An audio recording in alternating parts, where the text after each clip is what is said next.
Hello students, today we will start a new chapter called reproduction. How do living organisms reproduce? Reproduction is a biological process in which the new organisms are formed, or the parents they give birth to their offspring. Parent give birth to their offspring. So this is biological process, very important process, and there are different types, that is asexual reproduction and sexual reproduction. Now what is the importance of reproduction, that is the significance of reproduction? Because of reproduction we can think about the continuity of the life on this earth, and genetic information from the parents can pass to the new individual. Because of the reproduction, and very importantly is your sexual reproduction, we can get the changes or the variations. There are many changes or there are many variations. We all are different because of the reproduction, especially the sexual reproduction. If there are changes, we all are unique, we have got different characteristics, so that changes are very important and that can be transferred to the next generation. That is called transfer of the variation. Because of reproduction we can have the variation and we can transfer the variation, and because of this variation we can have the evolution. Evolution means development with time. So how the human beings have developed from the ape to the present human being, so that is because of evolution. And what is important for evolution? That is variation. And how the variations are produced? That is because of reproduction. So all things are interrelated. Increase the population of the species. So need not to say, but because of the reproduction the population of the species is increased, and it gives a stability to the population. If there is only death rate, there is no birth rate, so there won't be any stability in the population. So because of the reproduction there is stability in the population, there is increase in the species number, it helps in the evolution, it brings about variations, it transfers the variations, it transfers the genetic information from the parents to their babies, and it continues the life. Because of this life is continued. So this is called importance of reproduction. Now coming to the very important point, that is what is the difference between sexual and asexual reproduction. So sexual reproduction means it is development of the new individual by two parents, because in reproduction there is development of the new individual, but here if it is sexual reproduction two parents are required. If it is asexual, only one parent is required to give birth to a new individual. Second point is gamete formation. In case of sexual reproduction there is gamete formation, which is absent here in asexual. Gamete formation means the male produces the sperm and the female produces the ova. So this is called gamete formation. So we can say that in case of sexual reproduction gamete formation occurs, and here because only one parent is required or involved, so no gamete formation takes place. If there is gamete formation, so definitely the gametes they are going to fuse together during fertilization, so here fertilization occurs. But here because there was no gamete formation, so fertilization is also absent. Now coming to the next point, as I told you, because in sexual reproduction two gametes are involved from father and mother, and they are fused together. If two gametes are fused together, it means the individual will have the, for example this is the sperm and this is the ova, both of them are combining together to form a zygote. So the zygote will have the combination of both. So it means here variation is produced, changes are there. You are having some of the quality from your father, some of the characteristic from your mother, and you are a combination of both of them. It means you have got unique characteristic. Now variations are there inside you, some changes are there inside you. But here in case of asexual reproduction only one parent is involved to give birth to the new individual, so there is no chance of any variations possible here. Now in case of sexual reproduction, it is written meiotic division and mitotic division possible. Meiotic division is related to the formation of the gametes, and mitotic division is related to the development of the individual.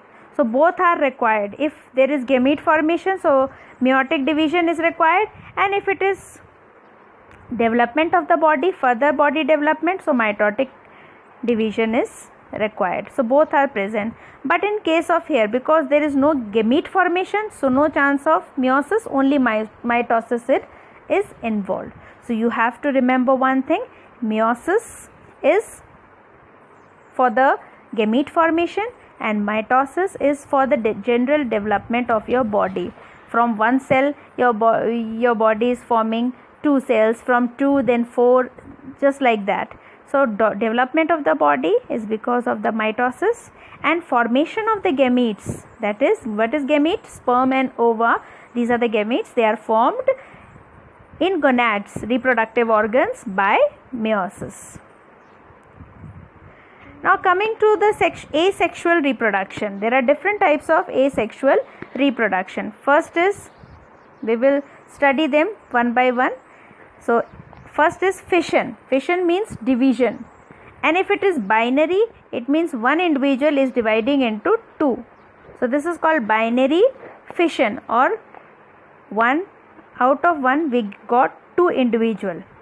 And multiple fission means from 1 we get many individuals. So that is called multiple fission. So please remember, fission means division. If the parent's body is dividing into 2 daughter individuals, we say binary fission. If parent's body is dividing into many daughter individuals, we say multiple fission. Next type of asexual reproduction, we are talking about asexual reproduction where only one parent is involved. Next type of reproduction is budding. Then we will talk them in detail one by one. So next is budding, then spore formation, regeneration, fragmentation, and vegetative propagation. Now talking about binary fission in detail. Fission means division, binary means 2. Parent body is getting divided into 2. So what happens during binary fission? The amoeba, it grows in size, it attains maturity, okay, then its nucleus elongates, because now the nucleus is the storehouse of genetic material. It elongates, and then nucleus divides into 2 nuclei.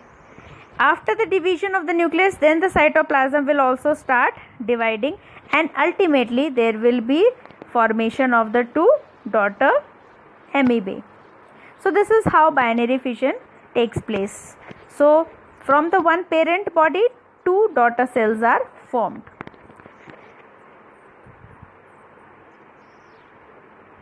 So in this slide, I have tried to show you the difference between binary fission in amoeba, paramecium, and euglena. So if you see, in 3 of the cases, there is binary fission. If it is amoeba, again, the body of amoeba breaks off into 2 amoebae. If it is paramecium, it is a slipper-like organism, you know. It also divides. The difference is, here, if it is amoeba, it can divide from any plane. From where any plane it can divide into 2 halves. If it is paramecium, then it divides because it has got 2 nuclei like this, so it divides transversely like this.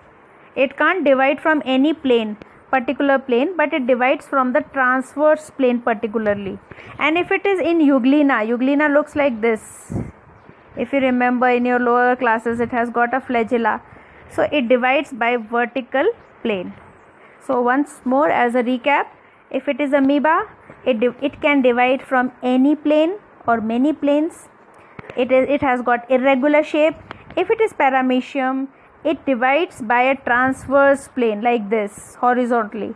If it is euglena, it divides by a vertical plane. No matter whatever is the case, but yes, you can see in every case the parent body is getting divided into 2 individual, because it is binary fission. So if somebody asks you what is the example of binary fission, you can give amoeba, paramecium, euglena.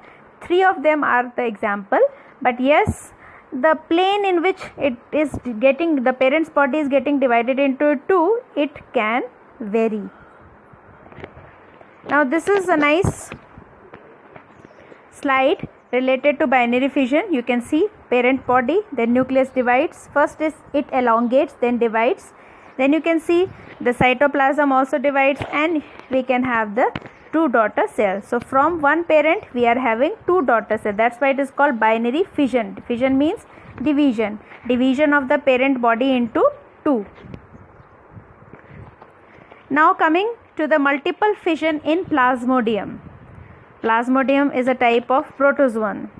So what happens, how it divides into many individuals? It is fission, division, but parent body is dividing into many individuals. The difference lies here only. So here what happens, the nucleus divides many times. These are the small nuclei. Then every nucleus is surrounded by the cytoplasm around it. Every nucleus is surrounded by the cytoplasm around it, like this.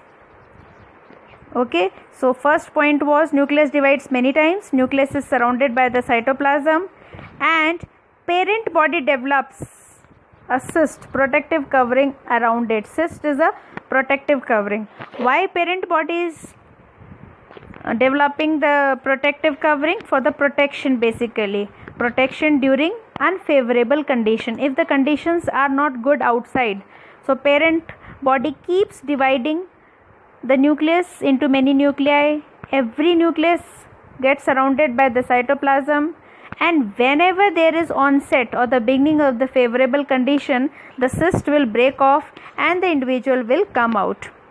So parent cell release the daughter cells in this way. So this is called multiple fission in Plasmodium. Plasmodium is a type of protozoan. Now next question arises, what is the difference between binary and multiple fission? What is the basic difference? So as name suggests, in binary fission, from one parent we get two daughters. Here from one parent we get many daughter individuals. Here it occurs under favorable condition, and here it occurs under favorable and unfavorable condition. It depends. If the conditions are favorable, it will not form cyst. If the conditions are unfavorable, so just to pass those unfavorable or not so friendly conditions, it will develop a cyst around it. Now here, if it is binary fission, so nucleus divides once, and here nucleus divides many times. You know this, I have already explained. Here no part of the parent is left unused because amoeba breaks off into two. So you can see no parent part is left unused. The whole body is used up to get the two daughters. Examples, amoeba, paramecium. But here a part of the parent body is left unused also. Then example is Plasmodium, but one very important point to think is amoeba during unfavorable condition. Amoeba during unfavorable condition sometimes also undergoes multiple fission. Although amoeba reproduce by binary fission, but if it is unfavorable condition, not so good conditions, not okay conditions, so in those conditions it can also reproduce by means of multiple fission. Now second is your, after fission we come to the budding in yeast. So yeast is a fungus which is unicellular. It is the only fungus which is unicellular. So yeast reproduce by bud is outgrowth which develops like this on the parent's body. One nucleus passes, because nucleus divides into two, and one of the nucleus goes to the bud. Bud grows in size, it attains maturity, and it separates from the parent body. It gets detached from the parent body. It falls and then it develops into a new parent. So this is how the yeast reproduce by means of budding. Budding is a type of asexual reproduction. Only one parent is involved. Sometimes in some of the cases there is torula stage also. Torula stage means before this bud detaches, one more bud arises, and in this way there is a chain of bud. So single yeast cell with many buds This condition is called torula stage. So sometimes it happens that one bud does not detaches, and before its detachment another new bud arises over it, and in this way after some time there is a condition called torula stage. So in this slide you can see clearly the yeast is there, it develops the bud, new bud arises, sometimes there is a chain of bud called torula stage, and all the buds they will detach from the parent and they will develop into new daughter individuals. This is called budding in yeast. Sometimes budding can also happen in multicellular organism like hydra. If somebody asks you what is the example of budding, you will say yeast and hydra. If the question is very specific, they will ask you budding in unicellular organism, so it will be yeast. Budding in multicellular organism, so it will be hydra. So it depends upon the question, requirement of the question. So what happens in case of your hydra? See, so what happens in case of hydra? So hydra, it looks like this. It lives in water, aquatic, it has got some tentacles over it. So due to repeated cell division, a bud grows here, bud grows in size, then it gets detached from the parent body and this bud develops into a new hydra. So this is budding in hydra. Hydra is a good example of budding that too in multicellular organism. Now the difference between fission and budding. So if you see in case of fission is binary and multiple fission. It is found in unicellular organism. But if it is budding, so budding can be found in multicellular or unicellular, because if it is unicellular, so yeast is the example. If it is multicellular, then hydra is the example. Now in case of fission, parent body divides into two or many. Why I have written many? Because it can be multiple fission or binary fission. So here in case of budding, what happens? Parent body develops a bud. So bud is more prominent here, and here division is there either into two or many. Identity of parent is lost. Now there is no longer parent divides into the individuals, either two or many. So parent's identity is lost. But in case of budding, parent develops bud get detached, but parent is still there. So we can say identity of parent is retained here. Parent is not lost, parent is still there. Bud is detached and bud grows as a new individual. Then here nucleus divides, followed by the division of the or cleavage of the cytoplasm. But here what is more prominent? Outgrowth, that is the bud formation is important. Then everywhere you have to be very particular about examples and the diagrams. So thank you, keep revising, draw the related diagrams from NCERT. Thank you very much.